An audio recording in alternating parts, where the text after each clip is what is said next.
আমি খুব অনেস্ট একটা মানুষ। ফার্স্ট অফ অল আমি এটাই বলবো। সেকেন্ড হচ্ছে আমি পছন্দ করি যে সিচুয়েশনটাতে যাই ওই সিচুয়েশনটাতে কনফিডেন্ট থাকার জন্য। অ্যান্ড থার্ড হচ্ছে আমি মানুষকে খুব পজিটিভলি অ্যাপ্রিশিয়েট করতে পারি। এটা আমার মানে এই তিনটা ব্যাপার আমার মধ্যে অনেক বেশি আছে। আমি কখনো কাউকে কোনো ধরনের অ্যাপ্রিশিয়েট করার জন্য কার্পণ্যতা করি না, যেটা মেয়েরা হয় না, আপনারা তো জানেন এই ব্যাপারটা, যে মেয়েরা একটা মেয়েকে অ্যাপ্রিশিয়েট করবে বা একটা ছেলেকে মানে কেউ আগায় যাচ্ছে এই ব্যাপারটা পছন্দ করছে না। বাট আমার কখনো এই ধরনের কোনো কিছু হয় না। আমি সবসময় প্রেফার করি যে ভালো করবে তাকে যেন আমি অ্যাপ্রিশিয়েট করি।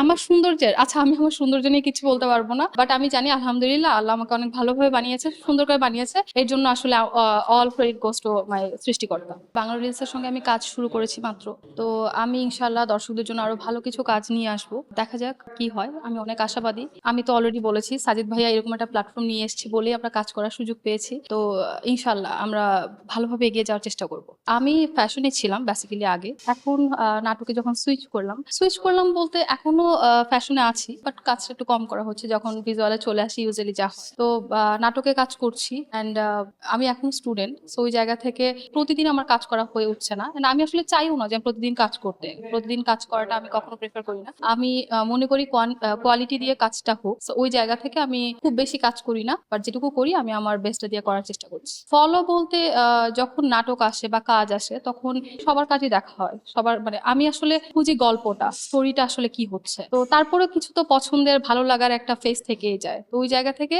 তানজিন তিশা আপুকে আমার খুব ভালো লাগে, বিকজ আপুর মানে ব্যাপারটা এমন না যে আপুকে আমার ভালো লাগাটা কাজ থেকে এসছে। আমার মনে হতো যে আপুর ফেস একটা রাউন্ড শেপের একটা ব্যাপার আছে, তো ন্যাচারাল একটা ব্যাপার, ওই জায়গা থেকে আমার আপুকে বেশ ভালো লাগে। পছন্দের বলতে কাজ যদি বলি সবার কাজই ভালো লাগে, তারপরেও এখন যদি বলি তাহলে ইয়াশ রোহান ভাইয়াকে ভাল লাগে, আর তৌসিফ ভাইয়ার কাজ আসলে আমার বরাবরই ভাল লাগতো। তা আমার সঙ্গে তৌসিফ ভাইয়ের একটা কাজের কথা এসেছিল অনেকদিন আগে, তখন বলা যায় আমি মিডিয়াতে আসলে জাস্ট এসছি মাত্র। আনফরচুনেটলি আমি আমার সময়ের জন্য কাজটা করতে পারিনি। আমি ছোটবেলা থেকে নাচ করতে পছন্দ করতাম, নাচ করার জন্য শিল্পকলায় আমাকে প্রায়ই যাওয়া লাগতো, এবং আমি তো আমার একদমই ছোট থেকে বাসায় নাচ করতাম, মুভমেন্ট করতাম সবকিছুর মধ্যে, মানে আমি কথা বলাটা খুব পছন্দ করতাম। তো ওই জায়গা থেকে যখন ফার্স্ট আমার মানে ডাক আসলো যে আচ্ছা একটা ফটোশুট করা যায়, তো আমি ভাবলাম ওকে ছবি তো জাস্ট দাঁড়াবো একটা পোজ দিব, এই তো আনজারার সঙ্গে আমার ফার্স্ট কাজ, তো আচ্ছা ঠিক আছে যাই তাহলে। ওই জায়গা থেকে যাওয়া, যখন গেলাম কথা ছিল সন্ধ্যার মধ্যে বাসায় ব্যাক করবো। সো এটা নিয়ে বাসায় একটা সিচুয়েশন হয়েছে যে ওই দিন আমার সারা রাত স্টে করতে হয় বিকজ অফ মেহেন্দি আর্ট একটা ব্যাপার ছিল। তো সবকিছু করে যখন ওই কাজটা হয়ে গেল, এরপর তো আস্তে আস্তে আসলে কাজ করতেই থাকলাম। পরে যখন ভিজুয়ালের কল আসলো, তারপর বাসা থেকে না করেছে আসলে যে এখনই যাওয়া দরকার নেই বা করো না, এরকম একটা ব্যাপার ছিল। তো আমি বললাম করতে থাকি না, দেখি যদি এমন কোনো সিচুয়েশন কখনো আসে যে আমাকে সরে আসতে হবে, কেন কোনো প্রবলেম। আমি আসলে যে কোনো সিচুয়েশনের জন্য প্রিপেয়ার থাকি, এটা আমার অনেক বড় একটা স্ট্রেংথ আমি মনে করি। আর কি। আমার হোম ডিস্ট্রিক্ট আসলে ব্রাহ্মণবাড়িয়া। ব্রাহ্মণবাড়িয়ার মানুষ দেখে ভয় পায়। আমরা ভয় কেন পাই আসলে জানি না। আমি আমার জায়গা থেকে একটা কথা বলতে পারি, আমরা মানুষজনকে যখন কিছু মানে মানুষজনের জন্য কিছু করি তখন আত্মা দিয়ে করি, আর যখন মানুষজন আমাদের সঙ্গে উল্টাপাল্টা কিছু করে তখন আমরা সিচুয়েশনটাকে ওইভাবে ম্যানেজ করি। দ্যাটস ওয়াই মানুষ কাছে ভয়। এটা না আসলে সব এলাকায় তো প্রবলেম থাকে, এটা আপনারা জানেন। তো আমাদেরও কিছু এরিয়া আছে, তো ওই জায়গাগুলা মানে একেবারে গ্রাম ভিত্তিক বা কি বলবো আঞ্চলিক একটা ব্যাপার। তো ওখানকার কিছু কালচারাল ব্যাপার আর কি, যে কিছু একটা হলো তো লাঠি নিয়ে গেলাম, কিছু একটা হলো তো ছুরি নিয়ে গেলাম।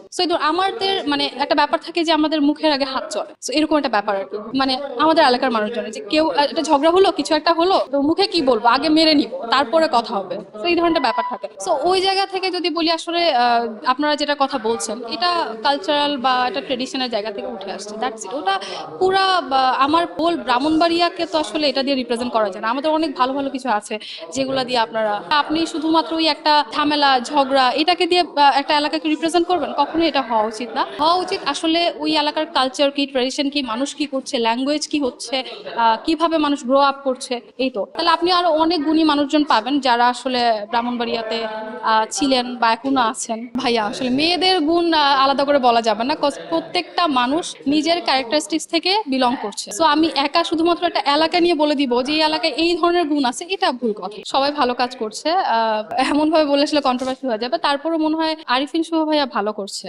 উনার সঙ্গে যদি কখনো কাজ করার সুযোগ আসে তাহলে আমি করবো। না ভাইয়া নিজেকে খুব ভালো মেনটেন করছে, যেটা আমার চোখে পড়েছে বা আমি দেখছি, মানে সেই আগে থেকে এখনো অব্দি নিজেকে ধরে রেখেছে, এই একটা ব্যাপার ভাইয়ের মধ্যে আছে। একটা হিরোইজম ব্যাপার থাকে না, সো ভাইয়ার ওই অরা একটা ব্যাপার ভাইয়ের মধ্যে আছে। তো ওই জায়গা থেকে আমি যদি বলি কাজ করতে চাই তাহলে আমি ভাইয়ের সঙ্গে সুযোগ আসলে অবশ্যই করবো। এটা ডিপেন্ড করে সিচুয়েশনের উপর। আমি খুবই নর্মাল, আবার কখনো শর্ট টেম্পার হয়ে যায়, এটা ডিপেন্ড করে আসলে আমি কোন সিচুয়েশন আছি। শুধু মানে একা করে আমার ক্যারেক্টারটাকে বললে হবে না, না, সিচুয়েশনটাকে হাইলাইট করতে হবে।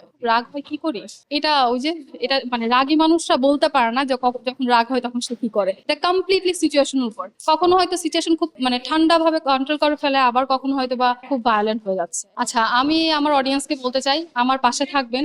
আর এখন তো ডেফিনেটলি বাংলা রিলসের পাশে থাকতে হবে, আর আমাকে সাপোর্ট করবেন। আমার যে কোনো ধরনের কাজ, ভালো লাগা মন্দ লাগা সবকিছু কমেন্ট সেকশনে জানাবেন। আমি অবশ্যই চেষ্টা করবো আমার জায়গা থেকে ওই জিনিসগুলোকে রিকভারি করে নিয়ে আসা।